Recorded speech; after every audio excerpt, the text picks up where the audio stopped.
Salut à tous, c'est Saïli, on se retrouve aujourd'hui pour une nouvelle vidéo. Je vais vous présenter la Garmin Instinct Tactical.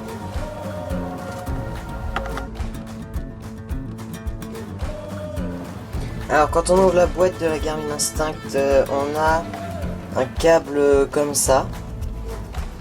Et il n'y a pas d'adaptateur secteur USB. Donc ça c'est à vous de le prévoir.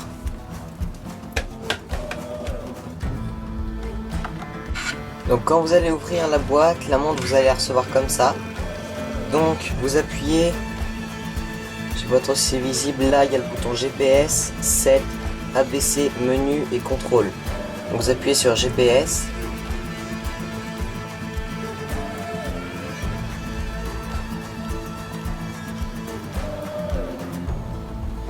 Donc vous appuyez sur contrôle.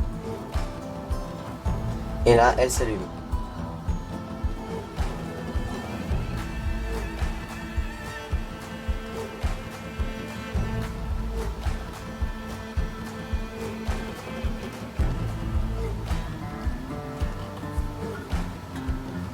Donc à l'arrière, donc c'est là que vous branchez le câble.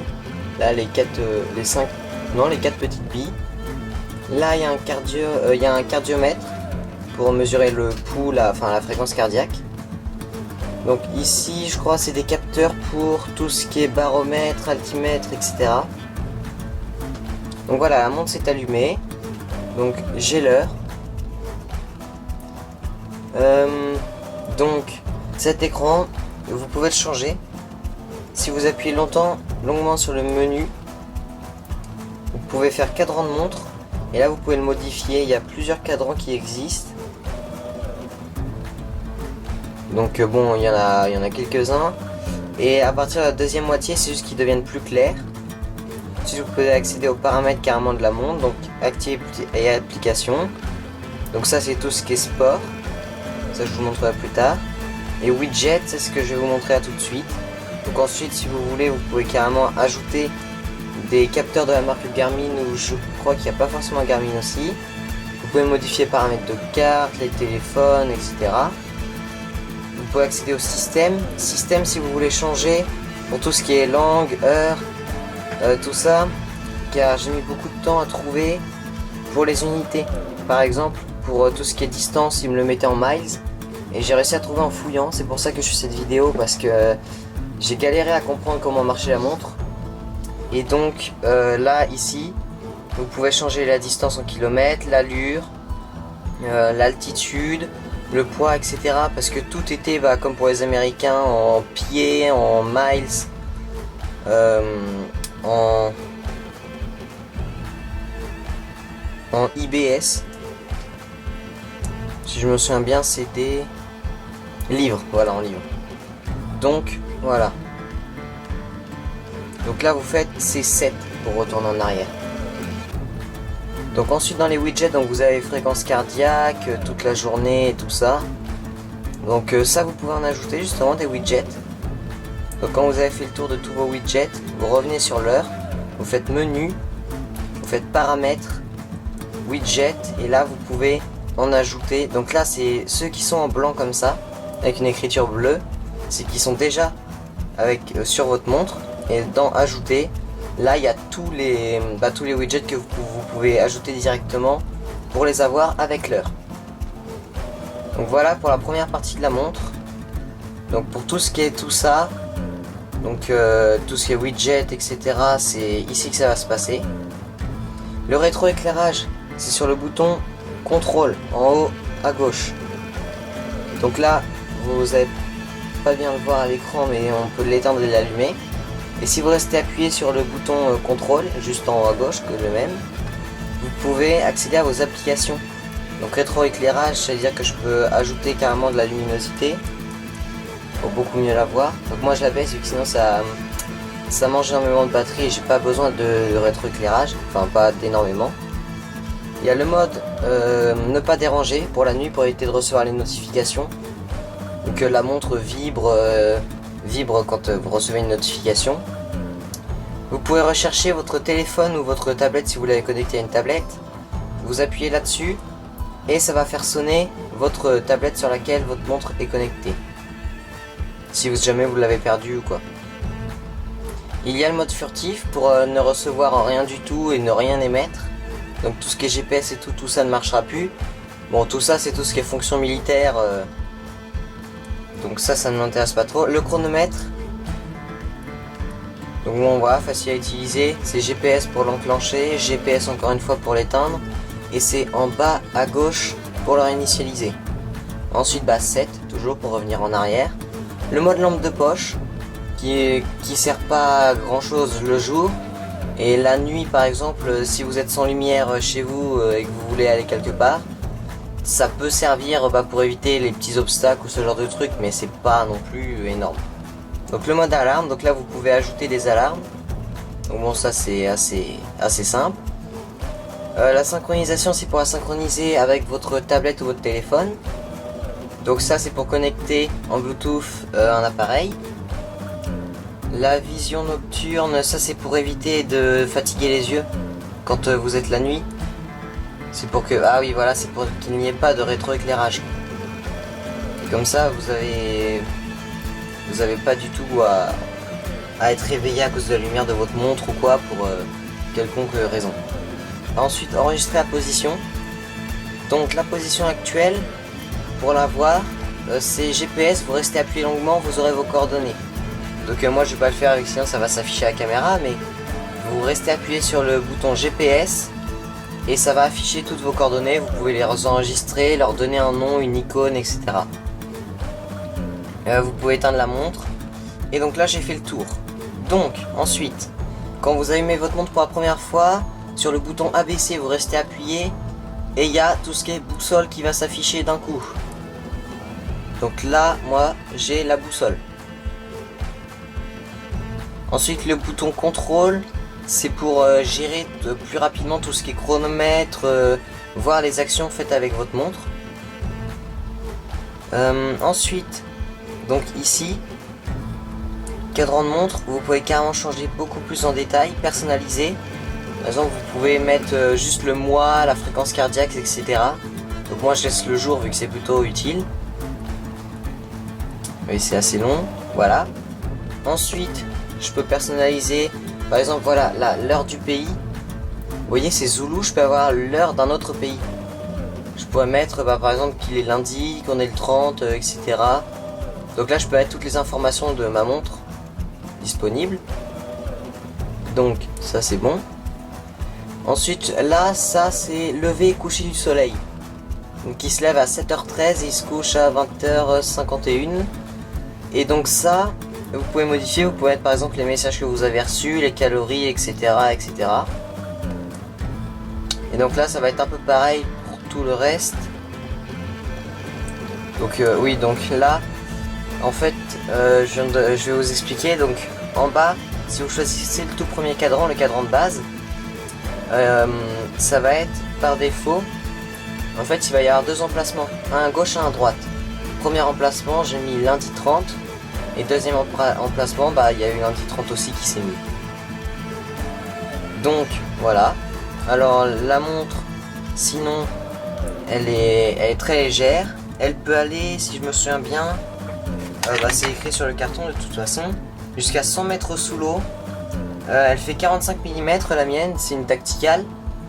Mais je crois que ça change pas si c'est une normale, une instinct normale.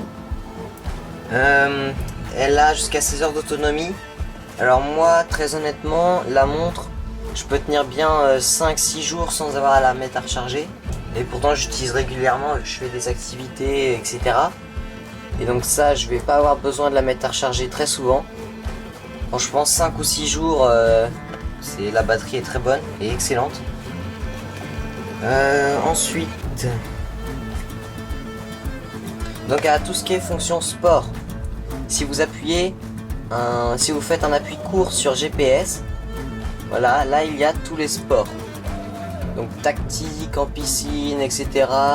Marche, me suivre.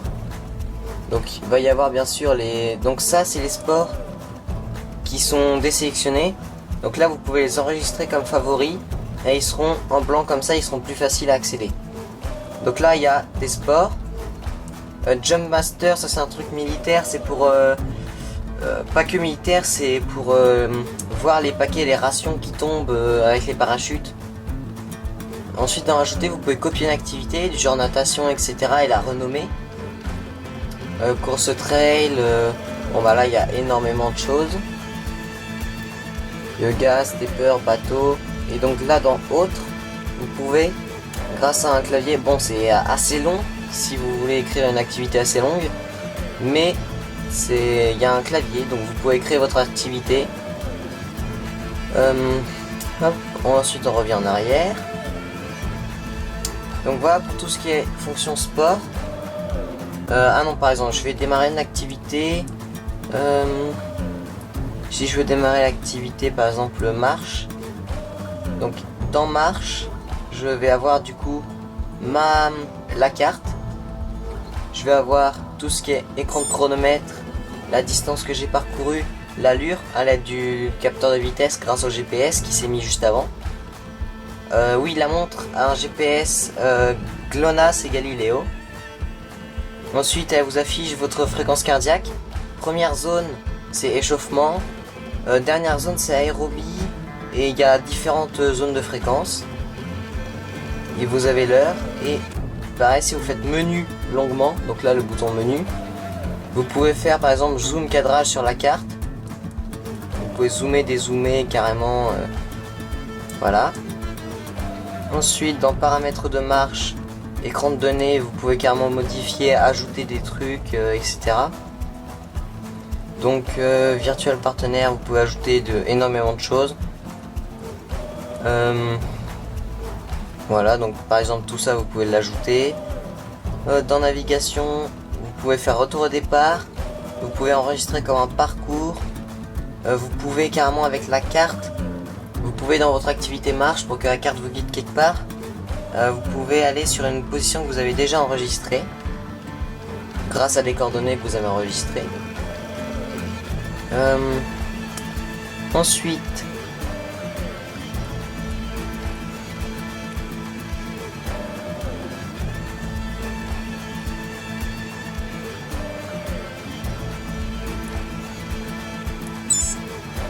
donc quand vous avez fini l'activité, vous appuyez sur GPS pour l'arrêter et au bout d'un certain temps, au bout de quelques secondes, elle va afficher ceci. Donc vous pouvez la reprendre, l'enregistrer. Donc sur l'application, vous pouvez voir les détails de votre activité. Vous pouvez reprendre plus tard. Donc vous appuyez sur GPS toujours pour valider et vous pourrez reprendre plus tard. Vous pouvez faire plusieurs circuits. Donc là vous mettez circuit et ça remettra les compteurs à zéro et ça comptera comme un deuxième tour. Par exemple si vous faites des courses automobiles, ça fera comme si c'était un deuxième tour, donc un autre temps. Ensuite retour au départ, donc là ça le réinitialise juste et ça prend pas en compte ce que vous avez déjà fait. Donc vous pouvez aussi ignorer l'activité si jamais vous voulez pas qu'elle compte parce que vous n'avez pas vraiment fait grand chose de vraiment intéressant. Donc normalement, il y a calcul de zone que j'ai trouvé vraiment pas mal. C'est vous l'activez grâce au GPS, vous marchez dans un certain périmètre et ça calcule le nombre de mètres carrés de cette surface. Il y a le mode me suivre. Donc ça c'est par exemple pour aller pour aller quelque part. Ah non, me suivre, c'est pour enregistrer là où vous allez. Donc en fait ça va dessiner un tracé sur la carte et si vous connectez à votre application vous pourrez voir le tracé exact et la vitesse à laquelle vous avez été sur le parcours. Donc ça vous affiche vraiment précisément la vitesse à laquelle vous avez marché, etc. Où vous avez roulé, vous pouvez le faire en voiture. Ensuite, naviguer, voilà. Donc retour au départ, en ligne droite. Donc là, vous avez juste la carte. Ah non, pas la carte, pas que la carte. Donc bon là, vous avez tout ce qui est fréquence cardiaque, distance, vitesse, chrono et des trucs que je connais même pas. Donc ici là sur cette carte, il va y avoir le GPS qui va s'être mis en haut à droite. Et là par exemple si vous faites menu pendant longtemps, zoom cadrage, et vous pouvez carrément zoomer à 12 mètres par exemple, là à 12 mètres près. Donc, vous pouvez dézoomer à fond. Donc là 500 km de haut. Donc là ça c'est l'échelle. Donc je crois que c'est 1 cm si je me souviens bien l'échelle. Ou un peu plus grand d'1 cm. Donc là 500 km, 120 mètres, 12 mètres. C'est le minimum que vous pouvez faire.